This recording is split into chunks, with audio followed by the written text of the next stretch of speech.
Good evening friends, आप सभी लोगों का मेरे यूट्यूब चैनल पर एक बार फिर से स्वागत है। लास्ट वीडियो में हम लोगों ने moment of inertia of hollow sphere and solid sphere दोनों को डिस्कस किया था। आज हम लोग find the moment of inertia of area bounded by R square is equal to A square cos two theta. ये मेरी लेमनी स्केट की इक्वेशन है। लेमनी स्केट एक कर्व होता है आपका इस शेप में, ठीक है। अबाउट इट्स एक्सिस, एक्सिस कौन सी, एक्स एक्सिस, यानी कि ये जो इक्वेशन दे रखी है वो इस कर्व की दे रखी है और हमको इसका मोमेंट ऑफ इनर्शिया इस एक्स एक्सिस के अबाउट फाइंड आउट करना है। तो मैंने जो पहले इसमें ड्रॉ किया है उसको मैं पहले यहाँ पर लिख देता हूँ। Given equation of curve, curve की इक्वेशन हमको क्या दे रखी है, R square is equal to A square cos two theta. ये मेरी इस कर्व की इक्वेशन दे रखी है। ये चूँकि पोलर फॉर्म में, सो आप लोगों ने पोलर फॉर्म में कर्व ट्रेसिंग पढ़ा होगा छोटे क्लासेस में, BSc second year third year वगैरह में आपने पढ़ा होगा। सो यहाँ पे मैंने वो उसकी ट्रेसिंग वगैरह को नहीं बताया, बस मैंने डायरेक्ट इसका ये डायग्राम बना दिया, ठीक है। सो आप देख रहे हो ये जो फर्स्ट लूप मेरा बन रहा है वो थीटा इज इक्वल टू -π/4 से थीटा इज इक्वल टू +π/4 के बीच में बन रहा है। सो मैं क्या करूँगा, मैं इस वाले लूप का मोमेंट ऑफ इनर्शिया इसके अबाउट निकालूंगा, एक्स एक्सिस के अबाउट, और जो मोमेंट ऑफ इनर्शिया निकलेगा उसको 2 से प्रोडक्ट कर दूंगा, ठीक है। सो मैं सिर्फ और सिर्फ फर्स्ट लूप को कंसीडर कर रहा हूँ जो -π/4 से +π/4 के बीच में बना हुआ है, ठीक है। सो मैंने लिखा हुआ है from the figure the loop is formed between theta is equal to -π/4 to θ2 is equal to π/4, ठीक है। We have to find moment of inertia of this loop about O X. हमको इस लूप का moment of inertia O X के about find out करना है। For this, जैसा कि लास्ट क्वेश्चन हम लोग करते चले आ रहे हैं, हमारी अप्रोच बिल्कुल वैसे ही रहेगी। Consider an elementary part P Q R S. हम यहाँ पर एक elementary part P Q R S consider करेंगे। सो ये आप लोग देख सकते हो, ये मैंने elementary part P Q R S consider कर लिया है। इसका area R del theta del R है और इस एरिया की इस लाइन से डिस्टेंस कितनी है, पी एन, पी एन कितनी है, आर साइन थीटा। तो यही मैंने यहाँ पर लिखा हुआ है, area of P Q R S is equal to R del theta del R, mass of P Q R S is equal to delta M, और इस पी क्यू आर एस का मैंने मास डेल्टा एम कंसीडर कर लिया है। And perpendicular distance of P Q R S from O X is equal to P N which is equal to R sine theta, ठीक है। तो ये जो तीनों चीज़ें मैंने यहाँ पर ड्रॉ की थी उसको मैंने यहाँ पर लिख दिया है।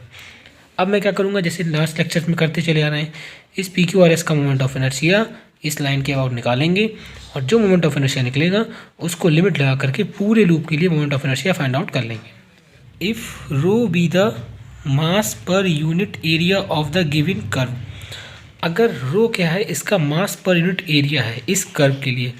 सो इस element P Q R S का मास डेल्टा एम की वैल्यू क्या होगी, delta M is equal to rho into इसका एरिया। सो हम लोग वही लिख रहे हैं। Then delta M is equal to rho यानी कि मास पर unit area dot area of P Q R S. So ये हमको डेल्टा एम की वैल्यू मिल गई है। अब हम लोग पी क्यू आर एस का मोमेंट ऑफ इनर्शिया निकालेंगे। So now moment of inertia of P Q R S about O X is equal to mass dot perpendicular distance का स्क्वायर। सो डेल्टा एम की value मैंने यहाँ से रख दी है और आर साइन थीटा का जब होल स्क्वायर एक्सप्लेन करेंगे तो क्या हो जाएगा, R square sine square theta. इसको मैंने सिंप्लीफाई किया तो D I is equal to rho dot R cube sine square theta del R. ये मेरा मोमेंट ऑफ इनर्शिया निकला है पी क्यू आर एस का ओ एक्स के अबाउट। अब हम लोग बात करते हैं कि पूरे लूप का मोमेंट ऑफ इनर्शिया कैसे मिलेगा। सो आप देखिए, अब अगर मैं क्या कर दूँ, इस थीटा को, क्योंकि ये पहला लूप कहाँ से कहाँ तक बन रहा है, -π/4 से +π/4 के बीच में। सो अगर मैं थीटा को -π/4 से +π/4 ले लूँ और आर को 0 से लेकर के कहाँ तक बढ़ा दूँ, इस कर्व की बाउंड्री पर, और इस कर्व की बाउंड्री पर आर का मान कितना है, इस इक्वेशन से निकलेगा, क्योंकि यहाँ पे पावर 2 है तो जब रूट लेंगे तो R is equal to A root cos two theta. यानी कि अगर मैं आर को 0 से लेकर के ए रूट कॉस टू थीटा तक बढ़ा दूँ और थीटा को -π/4 से +π/4 तक बढ़ा दूँ, सो मुझे पूरा इस लूप का मोमेंट ऑफ इनर्शिया मिल जाएगा। अब चूंकि 2 लूप हैं तो मैं इसमें 2 का प्रोडक्ट कर दूंगा, ठीक है।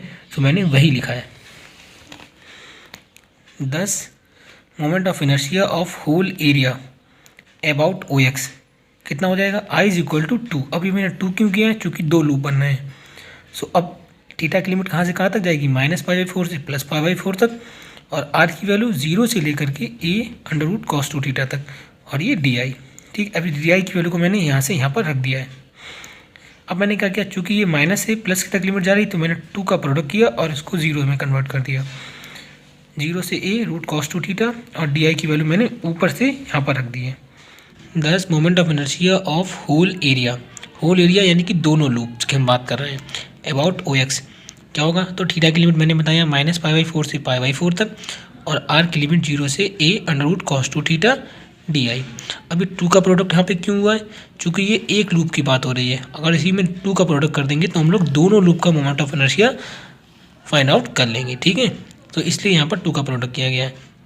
अब टू ऐसे ही रहा, और इसको 0 से π/4 बनाने के लिए मैंने क्या कर दिया, इसमें टू का प्रोडक्ट कर दिया, लिमिट 0 से π/4 बन गई ए, और ये वाली लिमिट 0 से a√cos2 थीटा ऐसे ही रही, और डी की वैल्यू मैंने यहाँ से यहाँ पर रख दी है।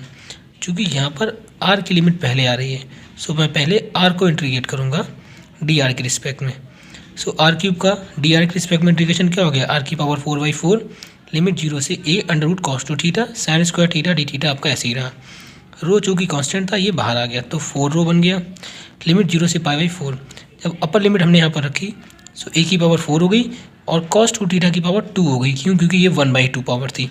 1/2 जब 4 से प्रोडक्ट होगा तो कितना हो जाएगा, 2 पावर बचेगी। sin स्क्वायर थीटा ऐसे ही रहा और डी थीटा भी आपका ऐसे ही रहा। इस 4 से ये वाला 4 आपका कैंसिल आउट हो गया, रो आपका ऐसे ही रहा, और a⁴ को मैंने बाहर निकाल लिया। अब लिमिट 0 से π/4, और यहाँ पर मैंने क्या किया, sin स्क्वायर थीटा को cos2 थीटा के टर्म में रख दिया है, क्योंकि मैं दोनों को cos2 थीटा के टर्म में कन्वर्ट करना चाहता हूँ। सो sin स्क्वायर थीटा की जगह पे मैंने क्या रख दिया, 1 - cos2 थीटा/2, और ये वाला cos स्क्वायर 2 थीटा आपका ऐसे ही रहा, डी थीटा ऐसे ही रहा। रो a⁴ ऐसे ही रहा, और ये वाला जो 2 था उसको मैंने यहाँ पर बाहर निकाल लिया है, लिमिट 0 से π/4। इस cos स्क्वायर 2 थीटा का मैंने पहले इसमें मल्टीप्लाई किया तो cos स्क्वायर 2 थीटा ही रहा, और जब इसका इसमें किया तो 1 पावर ये और 2 पावर ये, तो cos³ 2 थीटा मिल गया डी थीटा। अब हम लोग यहाँ पे सब्स्टिट्यूशन लगा देंगे, यानी कि 2 थीटा की जगह पर टी पुट कर देंगे तो हमारी लिमिट क्या हो जाएगी, 0 से π/2 में चेंज हो जाएगी। सो मैंने वही लिखा हुआ है, लेट 2 थीटा = t, सो डी थीटा = dt/2, यानी कि मैंने 2 थीटा की जगह पर टी रखा है और डी थीटा की जगह पर dt/2 रखा हुआ है। तो जब आप ये सब्स्टिट्यूशन रखोगे तो आपकी लिमिट 0 से π/2 हो जाएगी, ठीक है। और ये आपका ऐसे ही रहा। सो cos स्क्वायर 2 थीटा की जगह पर मैंने टी रख दिया है, cos³ वापस से 2 थीटा की जगह पे मैंने टी रख दिया है, और डी थीटा की जगह पे चूँकि dt/2 है तो मैंने यहाँ पे dt/2 रख दिया है। फिर I = रो a⁴ 4/4 लिमिट 0 से π/2। अब क्या हो गया, cos square t - cos³ t dt। अब मैंने क्या कर दिया, इसको अलग अलग कर दिया है, तो I = रो a⁴ 4/4 ब्रैकेट लगा करके 0 से π/2 cos स्क्वायर t dt - 0 से π/2 cos³ t dt, ठीक है। अब मैं इसमें भी वैल्यू फार्मूला लगा दूंगा और इसमें भी वैल्यू फार्मूला लगा दूंगा। ये मेरा इवन पावर का केस है और ये मेरा ऑड पावर का केस है। सो क्या हो जाएगा, I = ऐसे ही रहा, रो a⁴ 4/4 ऐसे ही रहा, और इसकी वैल्यू क्या हो जाएगी, 1/2 π/2, और इसकी वैल्यू क्या हो जाएगी, 2/3। ये मैंने यहाँ पर वैल्यू फार्मूला यूज़ किया है। I = रो a⁴ 4/4 π/4 - 2/3, इसको मैंने इक्वेशन नंबर 2 दे दिया है। अब यहाँ पे हम लोगों का क्या चाहिए, रो की वैल्यू फाइंड आउट करनी है। सो रो की वैल्यू मैंने क्या की, यहाँ पे डायरेक्ट यूज़ की है। हालांकि बुक्स में इसका प्रूफ भी दे रखा है कि रो की वैल्यू हम लोग कैसे निकालेंगे लेमनी-स्किट के लिए। सो आप लोग बुक से देख लीजिए, बट मैं यहाँ पे डायरेक्ट रिजल्ट यूज़ कर रहा हूँ। सो मैंने लिखा है for the curve r² = a² cos2 theta, यानी कि इस वाले कर्व के लिए रो की वैल्यू क्या होती है, m/a²।